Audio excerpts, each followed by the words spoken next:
Hello বন্ধুরা, নমস্কার। Welcome back to my channel.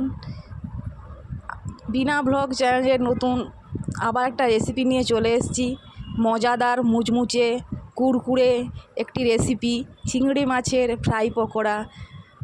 ছোট চিংড়ি মাছের ফ্রাই পকোড়া। দেখো, প্রথমে আমি চিংড়ি মাছগুলো অনেকবার ভালো করে চটকে চটকে ধুয়ে নিয়েছি, যাতে কোনো পোকা টোকা না থাকে। এর জন্য আমি খুব ভালো করে পরিষ্কার করে ধুয়ে নিয়ে এর মধ্যে আমি পেঁয়াজ কুচি, আদা রসুন কুচি, লঙ্কার কুচি দিয়ে দিয়েছি। এর মধ্যে আবার মশলা অ্যাড করছি, হলুদ গুঁড়ো, লঙ্কার গুঁড়ো, জিরে গুঁড়ো, পরিমাণ মতন নুন দিয়ে, আর ওই বেসন দিয়েছি 3-4 চামচের মতন। কুড়কুড়ে মুচমুচে হওয়ার জন্য আমি অল্প করে চালের গুঁড়ো দিয়ে দেব, আর খাওয়ার সোঁটা দেব। দিয়ে ভালো করে আমি হাত দিয়ে চটকিয়ে চটকিয়ে মেখে নেব, যাতে জল দেওয়ার কোনো দরকার নেই, এমনি হাত দিয়ে মাখিয়ে নেবে। কারণ চিংড়ি মাছের মধ্যে জলটা থাকে, ওতেই হয়ে যাবে। ভালো করে চটকিয়ে চটকিয়ে মাখিয়ে নেবে। খুব সুন্দর করে সবটা পুরো মাখানো হয়ে যাবে।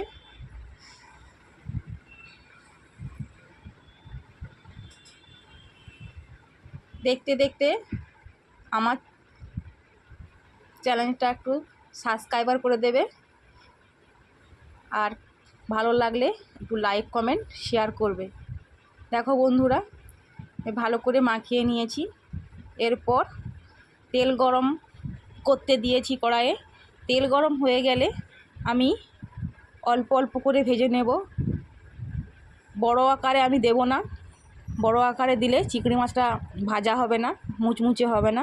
আমি ছোট ছোট আকারে চিংড়ি মাছগুলোর ওই ব্যাটারটা আস্তে আস্তে তেলের মধ্যে ছেড়ে দেব, অল্প অল্প করে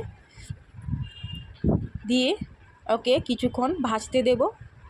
একদম হাই ফ্লেমে দেবে না, লো গ্যাসে দেবে, আস্তে আস্তে করে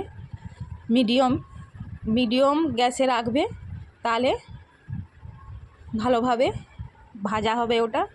দেখো কি সুন্দর লাল লাল হয়ে গেছে, একদম মুচমুচে কুড়কুড়ে। আমি এরপর পকোড়াগুলো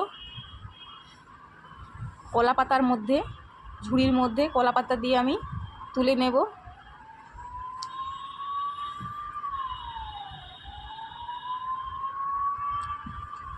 তোমরাও অনেকভাবে তো পকোড়া ভাজা খেয়েছো। চিংড়ির পকোড়া বড়া করে বা এমনি ডিম ফেটিয়ে ডিম দিয়েই করেছো। এটা একবার করে খেও, নিশ্চয়ই তোমাদের ভালো লাগবে।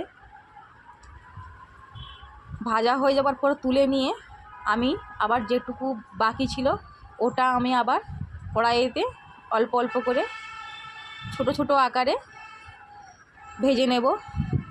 বাকিগুলো ভাজা হয়ে গেলে আবার আমি ঝুড়িয়ে তুলে নেব, যাতে তেলটা ঝরে যায়।